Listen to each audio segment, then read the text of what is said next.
Okay, so the title of this video is not clickbait. I genuinely care a lot less about grades than I did 3, 4, 5 years ago. So at university, I had one goal that drove me throughout my entire bachelor's degree, and that was that I wanted to achieve a first class honours degree, so equivalent to a 4.0 GPA. And considering that I'd never achieved this grade at all, not even once throughout my whole entire educational career up to that point, aiming to graduate with a first class honours degree was a massive goal for me, and I was almost obsessed with achieving it. But I see this all the time as someone who coaches students every week. There are two types of successful students. So the students that are getting very good grades, there are two types. The first type are those that are incredibly studious. They study 12 hours a day, they are incredibly motivated and driven, and their focus is 100% on their studying. They don't really care about anything else going on in their life, so they don't have much of a social life. Exercise isn't a priority at all, but that's okay. They're completely on top of their studying, achieving in the top 0.5% of their school or university, and in that area, no one else can really get close. The second type are the students that are also incredibly focused, but they study a bit less, maybe 8 hours or 9 hours a day, but they study incredibly smart. They also have the other areas of their life in check too, so they have a social life, they work out, they have completed internships and have real world experience. However, this group is not getting as high grades as the first group. Instead of being in the top 0.5%, maybe they're in the top 5% of their school or university. And I think that that right there is the sweet spot for 95% of us, because I know this is maybe contradicting the entire message of this YouTube channel, but there's more to life than just getting good grades. Life is so much more interesting and rewarding and complex than exams and assignments, right? So it's worth investing time in other areas of your life too, in pursuing other worthwhile things alongside your education. But how do you do that? I mean, it's easy for me to say decrease the number of hours you're studying. You don't need to be studying 12 hours a day in order to get really high grades. You need to study how to study. So you need to learn how to study smart. And that's where this video sponsor comes in. So Skillshare is an online learning community offering thousands of inspiring classes for creative and curious people, covering topics including productivity, creative writing, and photography. A couple of months ago, I launched my first Skillshare class, going through exactly how you should study in order to decrease the number of hours you're studying by studying smarter.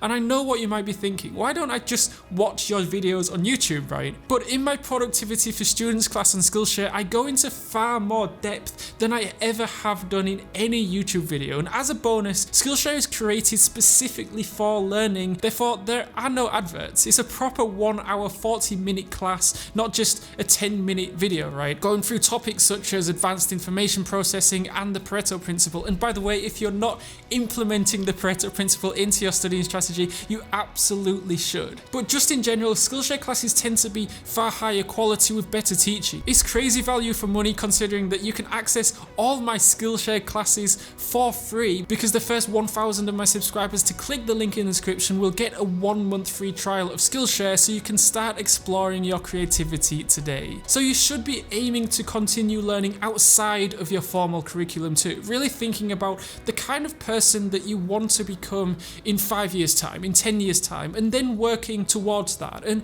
Jordan Peterson really explains it a lot better than I can. The next question might be, well, where should you look for worthwhile things? And one would be, well, you could consult your own temperament. And the other would be, well, you kind of look at what it is that people accrue that's valuable across the lifespan. So you do a structural analysis of the subcomponents of human existence, and I already did that. You need a family, you need friends. Like, you don't need to have all these things, but you better have most of them. Family, friends, career, educational goals, plans for, time outside of work, attention to your mental and physical health, etc. That's what life is about. And if you don't have any of those things, well, then all you've got left is misery and suffering. So that's a bad deal for you.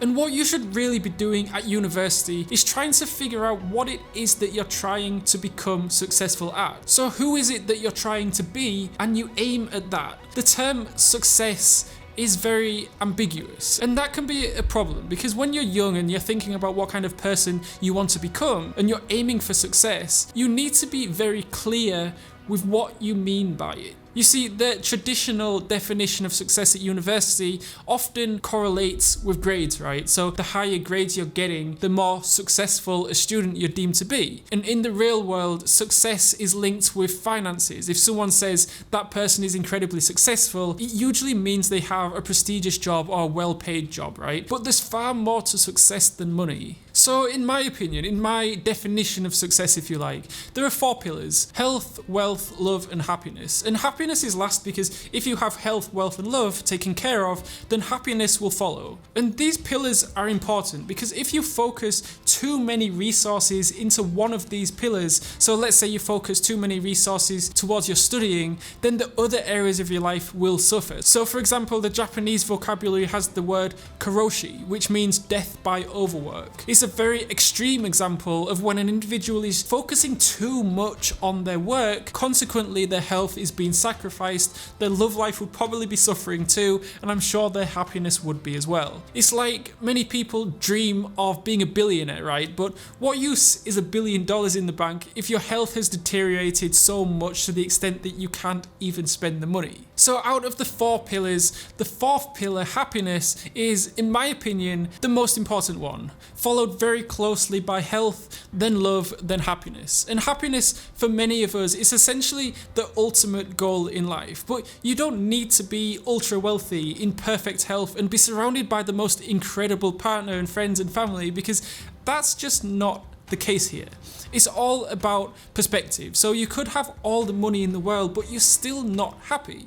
You could have all the love in the world, but still not be happy. It's essentially the hedonic treadmill, right? Where it's been observed that humans tend to quickly return to a relatively stable level of happiness despite major positive or negative events happening in their lives. It was first investigated by Brickman, Coates, and Janeth Bullman in 1978 in a study called Lottery Winners and Accident Victims: Is Happiness Relative? And it was a really interesting study where they compared people that won huge sums of money in the lottery with people that were in severe incidents and are now paraplegic.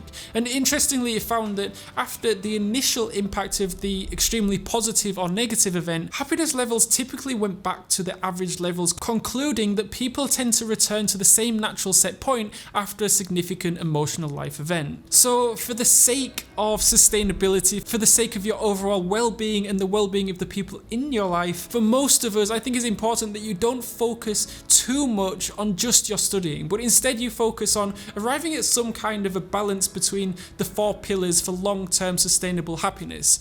Obviously, that doesn't mean that you should just give up on your education. Of course, you should be studying hard and studying smart, but also be focusing on other areas too. And if you want to learn how to study smarter rather than harder, I made a video on how to study 50% less while still achieving the same grades. You can click on the video on the screen. Alternatively, I made another video on how I can study for 12 hours a day the healthy way, because there is a right way to do it and a wrong way to go about it. You can click on the video on the screen. And again, if you'd like to check out this video's sponsor, Skillshare, which I absolutely recommend you do, there's a link in the description below, where the first 1,000 people that click the link will have free access for 1 month to all my Skillshare classes.